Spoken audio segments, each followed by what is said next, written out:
were refugees, there would be a bloodbath. Because Prime Minister, I suppose you're quite glad about what's happened. Prime Minister, I suppose you're quite glad about what's happened in Afghanistan. I mean, it suits Pakistan very nicely, doesn't it?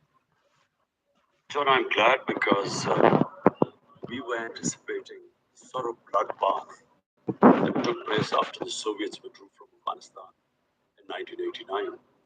Almost 200,000 Afghans died in that 5-6 year period. So we were petrified here that when the US left, there would be a bloodbath, a similar bloodbath. And for Pakistan, there were consequences. Most of all, refugees.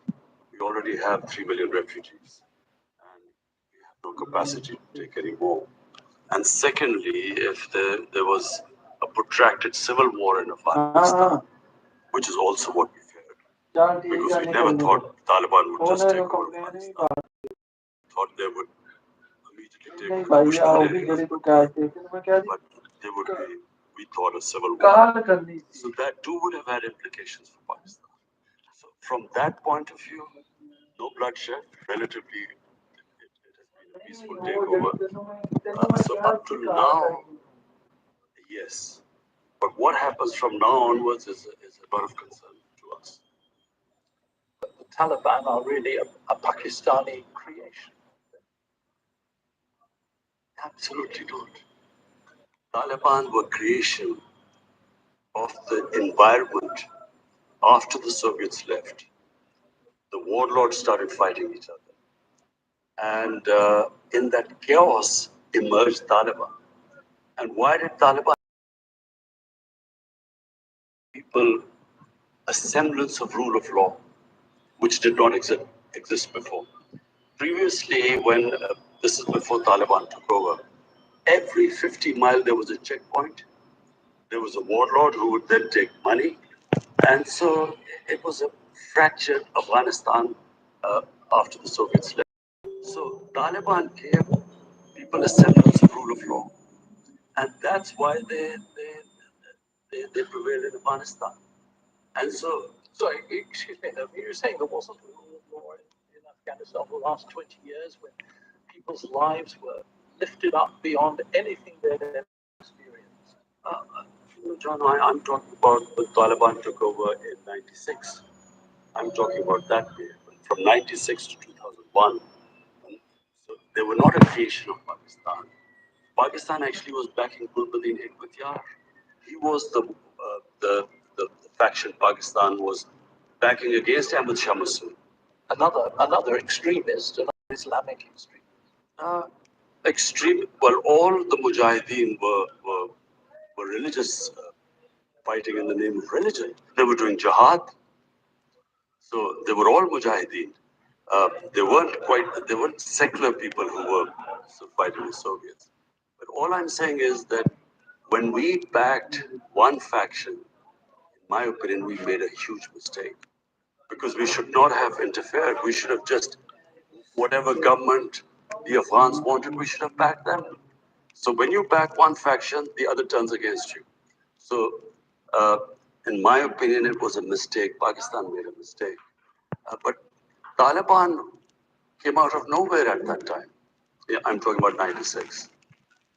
But now they also came out of nowhere, and most of the many of the educated people, or kind of advanced people of Afghanistan are leaving in their thousands because they're terrified of the organization which you actually seem to approve of. John, this is just not true.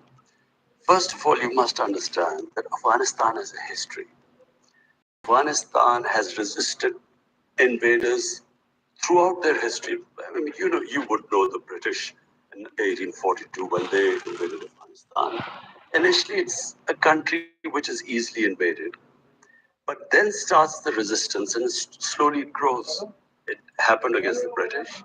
Exactly the same thing happened against the Soviets.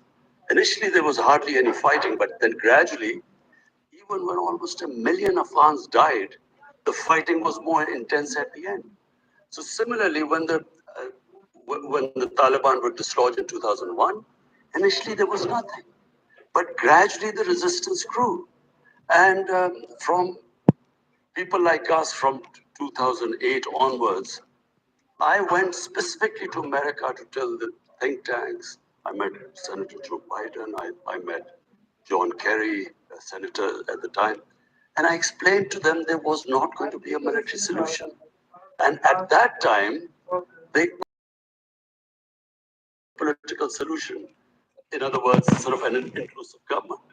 But the US kept going for a military solution, which there wasn't one. So Pakistan was not responsible for what this current situation.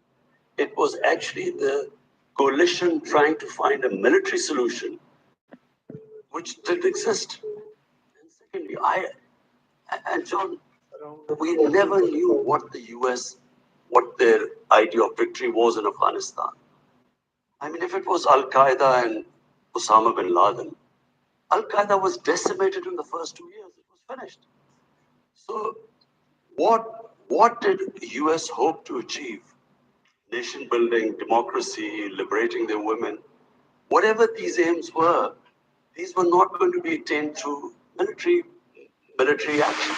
When the Taliban took over, you were quoted as saying that Afghanistan had thrown off the shackles of slavery. You must be really embarrassed by that quote, aren't you? I know. Look, first of all, I was making a speech. The speech was about we inaugurating for the first time in Pakistan's history one curriculum for the whole country. Until Pakistan inherited the sort of colonial system, which was for a tiny elite, it was the English medium education system. For the rest, it was Urdu medium. So we had this two-tier system in Pakistan, one for the elite, one for the masses. So after 70 years, my government finally, we had a unified curriculum up to class 5, and I was inaugurating them. And my exact words were that mental slavery is far more difficult to shed off than physical slavery, and I mentioned Afghanistan. So it was in that context. It was just translated into English and sort of it came out not as I intended to. No, I understand that. But this is a really good opportunity for you now to say you condemn the excesses of the Taliban and that you feel that by, for instance, preventing women from getting a decent education, once again, would you like to say that? जो कभी जी मेरा नाम है यार कभी क्या आपने सोचा है कि इतने लाखों लोग घर पे बैठ के कैसे John, absolutely. Our religion, if anyone has any idea of what our religion of women 1500 years ago when it came, our prophet, peace be upon him, we regard him as someone who gave rights to women, who freed slaves, who gave equal rights to minorities. Everyone was an equal citizen. Uh, he ended racism. So we look upon him at the age of advent of Islam as enlightenment.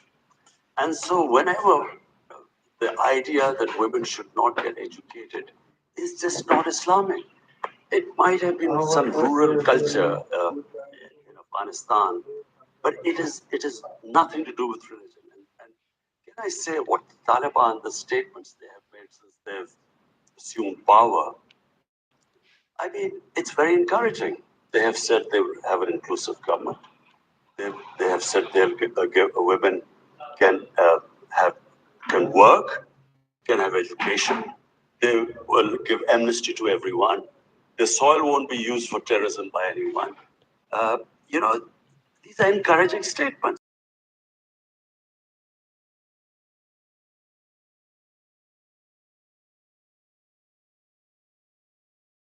They have said what happens now. I'm afraid, John, I can't say what happens now. In fact, no one can tell where Afghanistan goes from here. But what we hope and pray that finally, after 40 years, the people of Afghanistan we'll have peace and stability. And you'll give the Taliban time, will you, to show whether they're the kind of government that you can approve of, or will you say to them they've really got to shape up and behave properly? John, I think this is a great opportunity for the international community to actually incentivize Taliban to walk the talk, what they've said, to make sure that they go in that direction. Because as compared to last time, I find that the Taliban are seeking international acceptability. I think they recognize that the situation in Afghanistan, unless the international community helps them, this could really spiral out of control, and it could really there could be a huge humanitarian crisis. So I think that they are reaching out to the international community, and that gives leverage to the international community to make sure the statements they've made, they actually implement them. I must say, from my own experience in Afghanistan, what tends to happen is that the Taliban leaders say one thing, but real day-to-day, moment-by-moment power exists in the hands of the people, the vigilantes that go around the streets. They're the ones that decide what the state forgive me, of Afghan kind of society.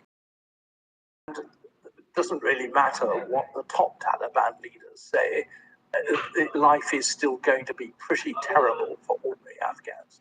John, again, I cannot say which way Afghanistan will go from here. And as I said, we are quite tense that if this, my biggest worry right now is the looming humanitarian crisis.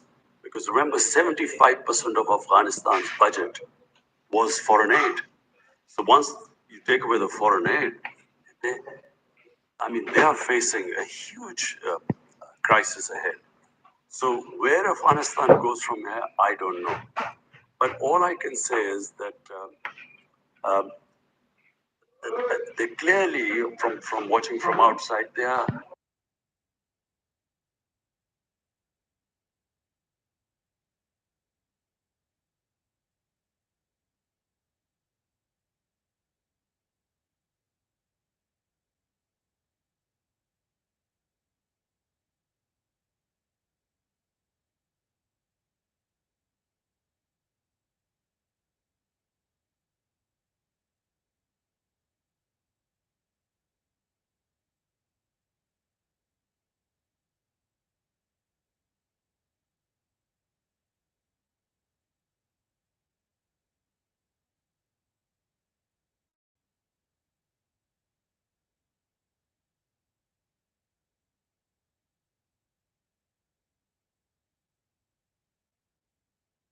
When he went there the other day. The head of ISI, Internal Affairs, when he went there, his main concern is that there were three different terrorist groups that have been attacking Pakistan using the Afghan soil. One is ISIS. ISIS has conducted various attacks, especially in Balochistan against the Shia minority, the Hazara community in Balochistan. Then there are the Taliban in Pakistan, the Pakistani Taliban, who were pushed out from here and who were in Afghanistan, who conducted attacks into Pakistan. Recently, they conducted an attack and targeted the Chinese workers in Pakistan. So, and that was a serious, it was a serious terrorist attack. And then thirdly, the Baloch